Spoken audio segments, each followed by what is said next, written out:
Alright, so this is a little bit of a different video. We haven't done a video like this before. We are actually going to be talking about these red clay stones that are sitting here. They're very unique for Elmwood. There is no other stones like this in Elmwood. You can just tell by the carving of this headstone, shape of the head. Do you guys know why these are called headstones? Well, back in the Victorian period, people died in their beds. There was no hospitals, there was nothing. So basically, when you died in your bed, so they're called deathbed. So the idea here is this headstone looks like the head of your bed, so we call them headstones. And this looks like a bed, you know, this back of the bed. Anyway, we're here to talk about the type of stone it is. The earliest graves in Hampton Roads area were marked with local field stones or wooden markers. There is no surviving wooden markers anywhere in Hampton Roads, except one place. And that's a cemetery in Suffolk. We have one wooden headstone still surviving there. So, few of the later have survived. It's hard to know how prevalent their use have been. Grave markers have been made from slate, headstone, marble, granite, and limestone, and any other stone that was available.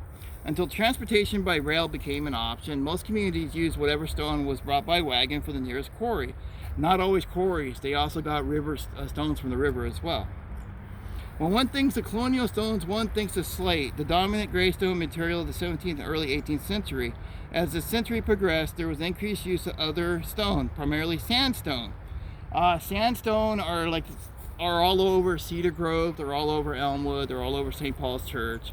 They're everywhere in your older Victorian age cemetery. That was the prominent stone that you see everywhere.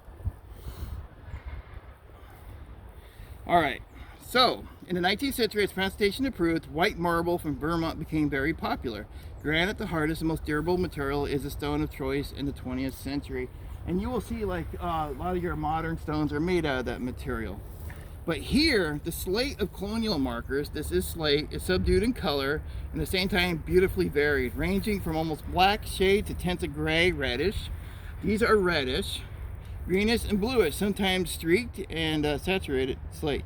In general, it is harder, denser stone than sandstone, usually withstands the freeze and thaw cycles better. This is slate, it's really red, it's a beautiful stone. Now, Elmwood Cemetery opened in 1853. Clearly, this is not a burial that happened here. Elizabeth, the daughter of Thomas and Anne Bartrey, died September 4th, 1784, in the 4th year of her age. This is a child stone. It's beautiful. This is pre-Victorian period, so you will not see symbols on here. At this time period, the only symbols you saw were cherubs or skulls and crossbones, mostly here in Hampton Roads, or Freemason symbols. This one has just got decorative symbols on it. It doesn't mean anything, but this is red slate and this lasts a long time. I do not know what original burials of these were, but they were moved here. And as we can see, there is 1, 2, 3 other red slate stones. And then we have one standing up. I am going to talk to NFCC one day and see if we can actually have these stones raised and stood back up, since they're old and very fragile. This will be a great project to get done. And you guys know, since we are in the middle of a pandemic, we are not doing any tours probably till June or July. The earliest, because of the pandemic. Every time we do a tour, we always ask for $5 donation from people to help pay for restoring the stones. And these are some examples of stones that NSCC repairs. All right, guys, have a great day, and we'll see you next time.